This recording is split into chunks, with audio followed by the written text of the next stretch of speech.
Je voulais un salaire, je voulais un CDI. J'ai envoyé des CV dans tous les sens. Au bout d'un an et demi, je me suis dit, bon, là, quand même, ça devient chaud. J'avais plus d'argent, j'avais plus rien. Je me suis jamais dit, je vais être entrepreneur, je vais créer une société. Ça s'est vraiment fait parce que j'avais pas le choix. Parce que j'y ai eu un moment où j'ai eu hyper peur. Il n'y avait pas d'ambition d'en faire un truc énorme, de recruter des gens, de gagner énormément d'argent. On est presque impliqué émotionnellement au début avec nos clients, donc on a une vraie relation. Et on a vraiment changé leur vie, quoi. Moi, j'aimerais bien savoir, pour commencer, où est-ce que tu es née et dans quel environnement tu as grandi? Je suis née à Vitry-sur-Seine, donc proche de Paris, mais je n'y suis pas restée du tout. Mes parents sont tout de suite partis à la campagne dans le sud-ouest. Donc j'ai grandi à Pessac dans le sud-ouest, Le vin, non? Y a pas du vin. au Vert, oui. Ok. J'ai fait ensuite, enfin juste en terminant mes études, j'ai fait une école de commerce à Bordeaux. Et ensuite je suis arrivée à Paris. Donc là, ça doit faire peut-être 11 ou 12 ans que je suis à Paris maintenant. Et pourquoi tu as choisi une école de commerce? Parce que je savais pas du tout ce que je voulais faire comme tout le monde, je pense, enfin, comme la plupart des gens à la sortie du lycée. Et donc, je cherchais un cursus qui soit très généraliste pour me laisser la possibilité de changer d'avis, de me rediriger plus tard. Donc, en fait, ça n'avait rien à voir avec le commerce. C'était juste pour continuer des études les plus généralistes possibles parce que j'avais aucune idée de ce que je voulais faire. Mais j'avais pas d'attrait particulier pour le commerce, quoi. Tu t'es pas dit, ah, je pourrais créer mon Non, pas entreprise? du tout, jamais. Jamais. Jamais, jamais je me suis dit ça, non. Non, Et c'était quoi le plan, du coup? Tu t'es dit, je fais une école de commerce, je continue mes études le plus longtemps possible, et quoi, je décroche un bon job? oui, c'est ça, j'ai fait un peu comme...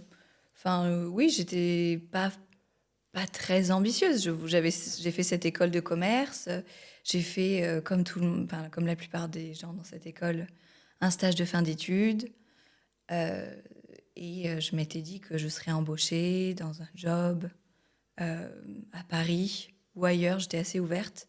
Ok. Et voilà, c'est tout, et je voulais juste avoir un job. Tes parents, ils étaient pas spécialement entrepreneurs? Non, pas du tout. C'est pas une famille, tu vois? Non, non, pas du tout. Non, Ok.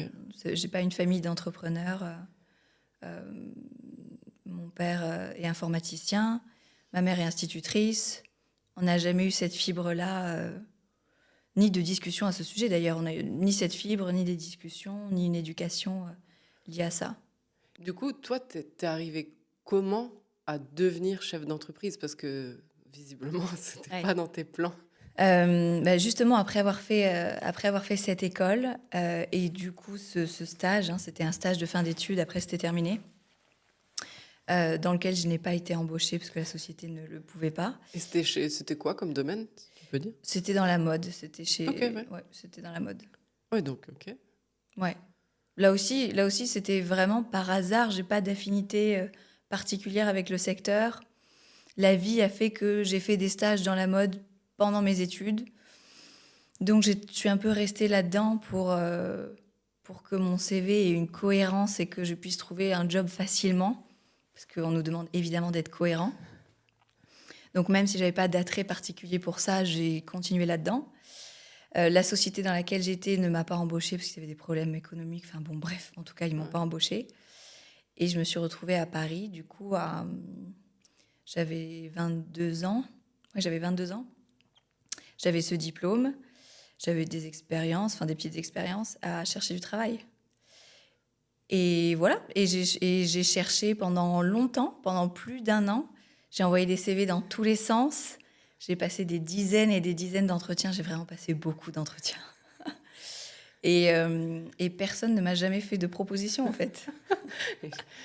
C'est amusant comment tu le dis, mais sur le moment, ça devait Non, être... c'est dur. Ouais. Pendant un an, on te dit rien, même pas non. Ouais, ouais, ouais. Après, je savais que c'était difficile, que c'était vraiment la partie de ton cursus professionnel ou de ta carrière où c'est difficile parce que tu as un diplôme, tu sors tout juste de l'école, tu as des expériences, mais elles comptent pas vraiment. C'est des petits stages par-ci par-là qui durent 3, 6, 8 mois. Personne prend ça au sérieux. Mm. Et à chaque fois, dans les offres, ils demandent minimum, j'ai jamais vu une offre en dessous, hein, ils demandent minimum 3 à 5 ans d'expérience. Donc, tu te retrouves dans un espèce de trou. Enfin bon, voilà, donc tout ça pour dire que je savais que c'était un moment difficile. J'ai beaucoup cherché, j'ai pris énormément de noms pendant un an et demi. Et je suis arrivée à un stade. Au début, ça va, c'était sympa. J'avais des aides. Enfin, ça allait. Je voyais plein de gens passer par les mêmes difficultés. Donc... Mais bon, au bout d'1 an et demi, je me suis dit, bon, là, quand même, ça devient chaud. J'avais plus d'argent, j'avais plus rien. Et j'ai commencé... Enfin, j'avais un ami. Enfin, un ami, oui, j'avais une connaissance qui m'a dit, bah, si tu veux, moi, j'ai besoin d'aide pour trier mes notes de frais, ranger 2, 3 papiers, faire des virements. Viens et je te donnerai, je sais plus, ça devait être peut-être 30 € par jour ou un truc comme ça. Et voilà, et tu m'aides sur mes trucs à classer ce que j'ai à classer. Donc moi, au début, oui, bien sûr, parce que ça faisait 1 an et demi que c'était la galère totale. J'avais descendu mes critères. J'étais prête à prendre n'importe quel job, quoi. Enfin, je voulais juste bosser. Je voulais juste bosser, c'est tout. Et donc je lui ai dit oui, évidemment. Et finalement, on a fait ça longtemps. Ça a duré longtemps. Je venais chez lui régulièrement. Je triais ses factures, je faisais ses paiements en attente, je répondais à ses emails, je rangeais son appartement. Enfin, vraiment tout ce qui pouvait l'aider, en fait. Tout ce qui pouvait l'aider, tout ce qui pouvait lui faciliter la vie, je le faisais. Voilà. Et il me donnait un peu d'argent comme ça. Après, la collaboration a un peu évolué. C'est-à-dire qu'il m'a payé... au bout de 2, 3 mois, il m'a dit, bon, je vais te payer 1 000 € par mois. Et tu vas venir tous les jours. Tu vois ? J'étais là, génial. Enfin, vraiment, ok, super. Ensuite, donc ça a un peu évolué. En tout et pour tout, ça a peut-être dû durer 3 ans. À 1 000 € par mois? Non, je pense qu'au bout de 3 ans, on avait dû atteindre 2 000, tu vois. Mais on a commencé à 30 €. Enfin, 30 € au jour, c'était pas tous les jours. Hein. Au début, je prenais peut-être 400 € par mois. Enfin bref, la relation a évolué. Je l'ai aidé sur plus en plus de choses. Parfois, je l'accompagnais dans ses déplacements professionnels pour l'aider là-dessus. Et il a parlé de moi à quelqu'un d'autre. Cette autre personne dit, c'est génial. Moi aussi, j'aurais besoin de quelqu'un à la maison pour m'aider là-dessus. Enfin, tout le monde a ses sujets, quoi. Donc, j'ai aussi commencé à travailler pour cette deuxième personne. Et finalement, le temps a fait qu'il y a eu du bouche à oreille et j'ai accumulé les clients. Et j'ai arrêté de chercher. Parce qu'au début, évidemment, à côté, je continuais à postuler, à chercher un job, un CDI, tu vois. Je voulais un salaire, je voulais un CDI, je voulais pouvoir avoir un dossier pour louer un appartement. Enfin, tu vois, c'est hyper compliqué à Paris quand tu gagnes 400 € par mois, que c'est même pas déclaré. Enfin, tu peux rien faire. Donc, même si au début, on travaille ensemble, ça m'a un peu sauvé la vie financièrement. Je continuais à chercher à côté. Mais ça ne marchait toujours pas, franchement. Ça ne marchait pas du tout. Et au final, le bouche à oreille a fait que j'ai pu prendre plusieurs clients. Il y avait vraiment de la demande. Et donc, assez naturellement, je me suis dit, bon, bah, je vais créer une société et je vais les facturer pour que tout ça soit un peu clean, quoi, tu vois. Donc, c'est comme ça que finalement, j'ai créé cette société. Mais tu vois, ça n'avait rien à voir avec une ambition d'auto-entrepreneuriat, pas du tout. Je me suis jamais dit, je vais être entrepreneur, je vais créer une société. Ça s'est vraiment fait parce que j'avais pas le choix. Tu faisais tout toi-même au début? Pendant très très longtemps, j'ai tout fait moi-même. Et... J'ai mis très longtemps à embaucher quelqu'un. Pendant, je sais pas, j'ai jamais vraiment calculé ça, mais j'ai passé sur 5 bonnes années seule. Et à la fin, juste avant que j'embauche, à la fin, c'était trop, quoi. Je travaillais vraiment jour et nuit. T'as fait des journées de... ça fait 10 ans que je suis pas partie en vacances. J'ai fait 5 années sans dormir, sans week-end. Ça a été hyper, hyper intense, ouais. Mais bon, c'était difficile, mais j'ai toujours été, et je suis toujours tellement reconnaissante. Parce que j'y ai eu un moment où j'ai eu hyper peur. Je me suis dit, mais qu'est-ce que tu vas faire? Tu vas pas rentrer chez tes parents, t'as plus rien. Si tu rentres, qu'est-ce que tu vas faire? Juste le fait de gagner de l'argent, quelle que soit la manière, même si, oui, j'ai fait une école de commerce et au final, je triais les papiers, je vidais le lave-vaisselle, enfin, tu vois, c'est pas grave. J'en étais à un tel point que je me disais, j'ai de l'argent. Mmh. J'ai de l'argent qui rentre, enfin voilà. Donc, même si ça a été très dur ces années, le fait que j'ai de la demande et qu'il y ait beaucoup de clients, enfin beaucoup de clients, oui, que le bouche à oreille fonctionne et que j'ai de la demande et que du coup, je gagne de plus en plus d'argent, c'était tellement satisfaisant que il y avait que ça qui comptait pour moi. Comment tu as passé le cap de déléguer, d'embaucher quelqu'un? À quel moment il y a eu ce déclencheur? Pareil, c'est arrivé à un moment où j'avais plus le choix, quoi. C'est toujours ça en fait. Ma vie, c'est un peu ça. J'arrive jusqu'au bout du précipice et je suis arrivée à un moment où j'avais plus le choix. J'avais des demandes que j'avais vraiment envie d'accepter, des clients avec qui j'avais envie de travailler, mais j'avais toujours mes anciens clients qui étaient toujours là. J'avais plus d'espace, j'avais plus de temps. J'avais pas du tout envie que c'est un impact sur la qualité de mon travail parce que voilà, le temps c'est pas infini. Donc au bout d'un moment, forcément, moins tu as de temps, moins il y a de choses que tu peux anticiper pour tes clients, etc. Donc je voulais pas que mes clients originaux commencent à être insatisfaits parce que j'ai moins de temps, etc. Enfin, bon, de toute façon, j'étais arrivée à un point de rupture, quoi. Vraiment, j'étais arrivée à un point de rupture. Et j'ai une amie que je connais depuis très longtemps, que j'ai rencontrée à l'école aussi, qui, elle, mon point de rupture, c'est arrivé à un moment dans sa vie à elle, où elle a quitté le salariat parce qu'elle n'en pouvait plus. Elle a fait un gros burn-out. Elle est partie en dépression, retournée chez ses parents, etc. C'est quelqu'un avec qui je m'entends très bien. Et surtout, qui a vraiment la mentalité de ce job-là, quoi, qui est très rigoureuse, perfectionniste, qui est dans le détail, qui adore le détail, qui adore anticiper, qui adore s'occuper des autres, vraiment prendre soin des gens. Elle adore ça. Et ça faisait des années que je lui disais, nous deux ensemble, ce serait génial. Nous deux ensemble, ce serait parfait. Mais bon, elle a jamais sauté le pas parce qu'évidemment, c'est risqué. Je pouvais pas lui proposer le salaire qu'elle avait de son côté, c'était impossible. Donc, elle a jamais sauté le pas. Et finalement, elle a craqué et elle a quitté le monde de l'entreprise. Et c'est à ce moment-là que je lui ai dit, écoute, si tu veux un peu d'argent, viens, on fait ça comme ça, je te donne un peu d'argent, on fait un forfait d'auto-entrepreneur mensuel, enfin, comme ça, tu découvres un peu le job et ça t'empêche pas de postuler à côté, de chercher autre chose, enfin voilà, pas d'engagement. Donc ça a commencé comme ça. Ça a hyper bien marché parce qu'elle a vraiment la mentalité de ce job-là. Justement, c'est quoi la mentalité d'une assistante privée? Évidemment, c'est aimer prendre soin des autres, savoir anticiper. Mais ça, je pense que pas mal de femmes, en fait, savent le faire naturellement, quoi. Savoir anticiper, se mettre à la place de l'autre. Dans ma société, peut-être pas partout, mais dans ma société, la rigueur, c'est hyper important. Mais vraiment hyper important. Par exemple? C'est-à-dire que je veux que tout soit d'une précision absolue. Si on a un client, par exemple, qui nous demande de comparer des mutuelles entre elles, sujet qui peut être très chiant à gérer, je veux que le résultat soit d'une précision totale. Je veux pas de normalement. Alors ça, c'est le mot que je déteste, parce que ça veut dire qu'on n'est pas sûr. Donc voilà, il faut que tout soit extrêmement précis. Il faut qu'il y ait, il y a pas de place pour l'inconnu. Si on n'a pas toutes les infos, on ne revient pas vers notre client. C'est ça en fait. Et ça, je vois, en tout cas autour de moi, ça, je vois que c'est assez rare. Les gens, ils n'ont aucun problème à revenir vers leurs clients, quel que soit le secteur, hein, quel que soit le milieu, avec pas toutes les infos et à dire je sais pas. Enfin bon. Mais chez nous, ça c'est impossible. Donc ça, c'était hyper important pour moi. Vraiment. La rigueur, le perfectionnisme, évidemment.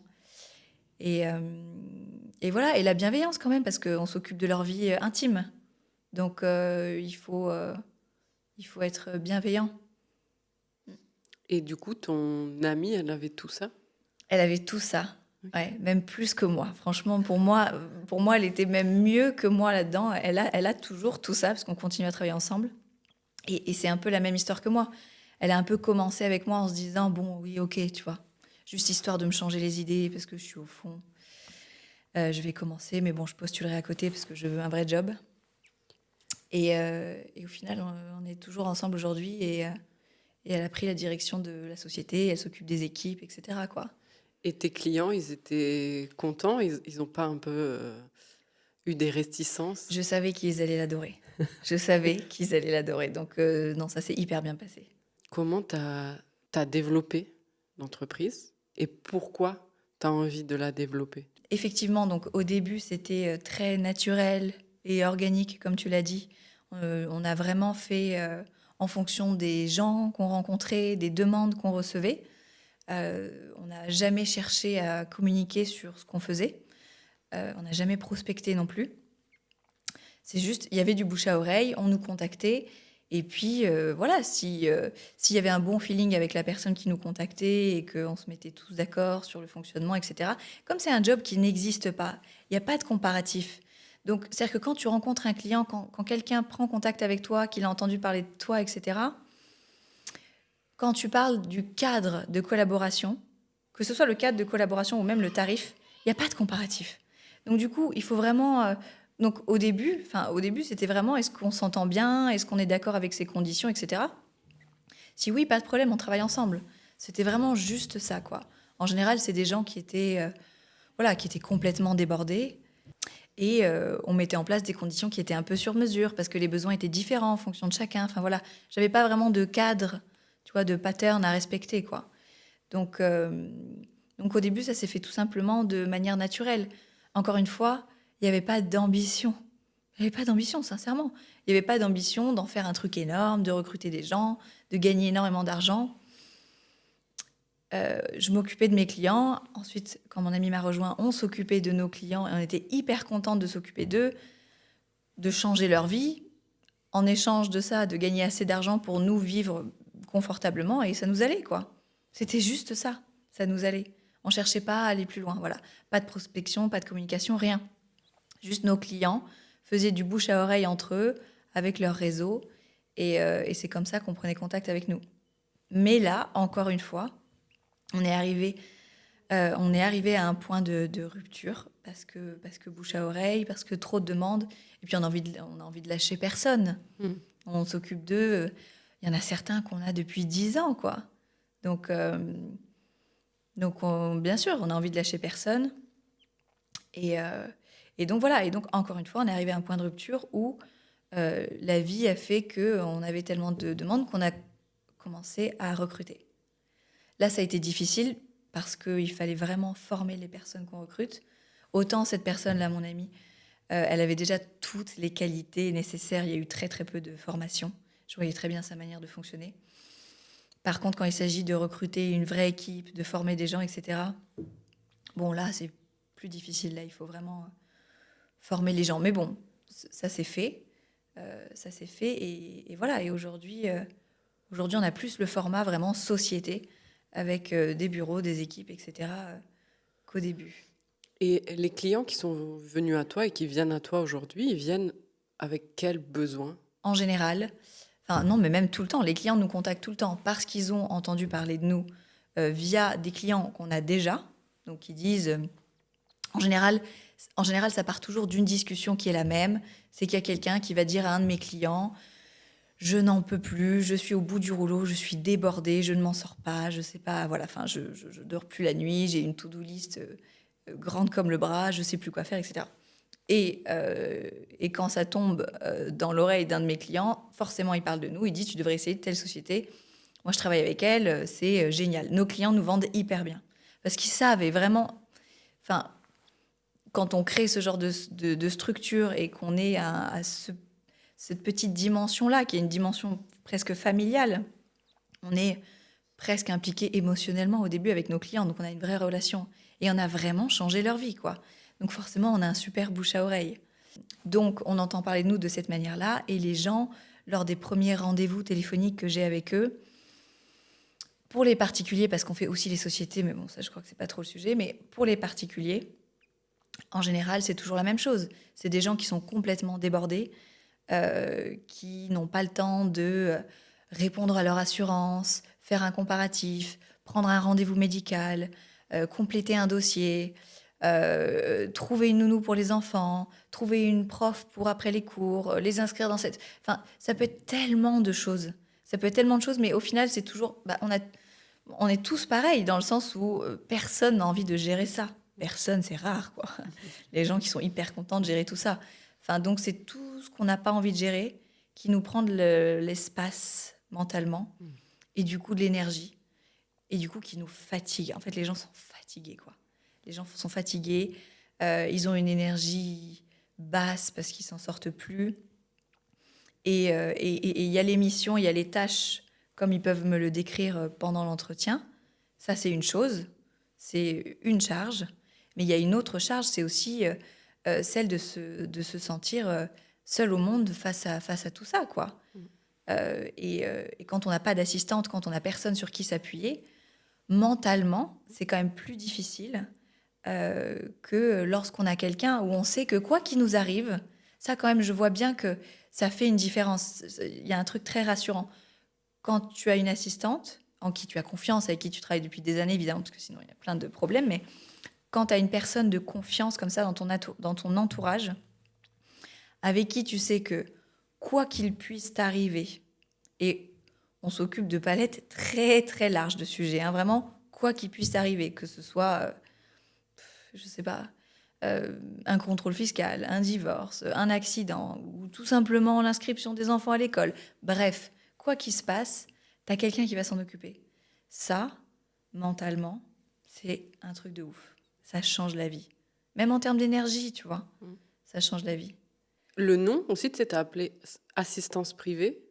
Moi, je voulais un truc qui explique de manière très claire ce qu'on fait, quoi. Après, je vois bien que c'est toujours pas clair. En tout cas, pour les Français, c'est toujours pas clair. À chaque fois, quand on m'appelle, c'est mais je comprends pas bien, qu'est-ce que vous faites? J'arrive pas à voir ce que je peux vous déléguer, etc. Parce que l'assistance, c'est quand même un truc qui est très anglophone. En France, on n'a pas trop l'habitude de ça, donc je suis quand même obligée d'expliquer pas mal à chaque fois. Alors qu'on a des clients aux États-Unis, en Angleterre, etc., qui comprennent tout de suite hein, ce que c'est. Mais oui, sinon, je voulais un nom qui explique très simplement ce qu'on fait, quoi. Si je devais expliquer assistance privée à quelqu'un qui ne sait pas ce que c'est, je lui dirais, ça dépend si c'est une société ou un particulier, mais si c'est un particulier, je lui dirais simplement que c'est un service qui lui permet de se décharger de absolument tous les sujets qu'il n'a pas envie de gérer. Voilà, c'est tout. Il n'y a pas de délimitation. Il peut se décharger de absolument tous les sujets qu'il n'a pas envie de gérer. Sauf quand même, parce que sinon ça ne fonctionnerait pas, sauf quand même tout ce qui nécessite une présence physique. On fait tout à distance. Il n'y a pas de présence physique, sauf cas très exceptionnel, évidemment, on peut le faire. Mais je veux dire, l'objectif, c'est pas d'avoir une assistante qui te court derrière toute la journée pour porter tes sacs de shopping. Pas du tout. On a un autre niveau. On a un vrai niveau parce qu'en plus, on travaille avec des filles qui ont toutes eu des expériences très diverses à des hauts niveaux, que ce soit dans l'hôtellerie, dans la conciergerie, etc. Donc, on est capable de gérer des sujets très variés et qui nécessitent des niveaux d'expertise très variés. Donc, même si même s'il n'y a pas de délimitation, on peut gérer un truc bidon, un truc complexe, etc. Par contre, voilà, c'est pas l'assistante qu'on aime bien avoir sous la main au cas où. Mais bon, ça, il y a encore des gens qui ont du mal avec ça. Mais franchement, en 2025, tout le monde voit qu'à distance, on peut absolument tout gérer. Moi, en tout cas, j'ai jamais été confrontée à un problème où je me suis dit, ah ok, là, si j'ai pas quelqu'un sur place, je peux pas gérer. Et si c'est le cas, si vraiment c'est le cas, j'envoie quelqu'un, il n'y a pas de problème. Que tu n'avais jamais imaginé en être là aujourd'hui? Est-ce que je m'imaginais en être là avec assistance privée aujourd'hui? Non, évidemment, puisque voilà, l'histoire a démarré, c'était du bricolage. Au début, ça a vraiment été du bricolage. Et aujourd'hui, c'est une vraie société. Ça m'épanouit d'aider ces gens-là, ces gens qui font partie de nos clients. C'est un vrai bonheur, franchement, de les voir évoluer dans leur vie privée ou leur vie professionnelle, parce qu'il y en a certains qu'on aide sur leur vie pro, d'autres sur leur vie privée, peu importe. En tout cas, c'est un vrai bonheur de les voir évoluer sur leur vie privée ou professionnelle de cette manière-là, et surtout de voir l'impact qu'on a directement sur leur vie. Franchement, c'est incroyable. On est toutes, c'est hyper satisfaisant. Maintenant que ça a pris une autre ampleur et qu'on a une vraie structure avec une équipe, on a de plus en plus envie d'aider le plus de gens possible. Parce que je n'ai pas trouvé de société de ce type-là. Ou alors, en tout cas en France, je ne sais pas, ça n'existe pas. Ou alors elles sont absolument pas visibles. Et je suis persuadée je le vois, ça change la vie des gens. Donc on a envie d'aider de plus en plus de gens. En tout cas, maintenant qu'on voit que c'est possible avec la structure qu'on a, On a envie d'accélérer et d'aider le plus en plus de gens, de familles, d'entrepreneurs, peu importe, à se décharger de leur sujet. Parce que au final, ça change leur vie, vraiment. Donc, à tout point de vue, on peut rentrer dans le détail, mais euh, ayant vu l'impact que ça a, parce que ça fait 10 ans que je fais ça, ayant vu l'impact que ça a sur les gens, je me dis, mais enfin, on est vraiment capable d'aider les gens. Donc oui, on a envie de passer à un niveau supérieur et d'être plus visible, en tout cas pour ceux qui en ont besoin.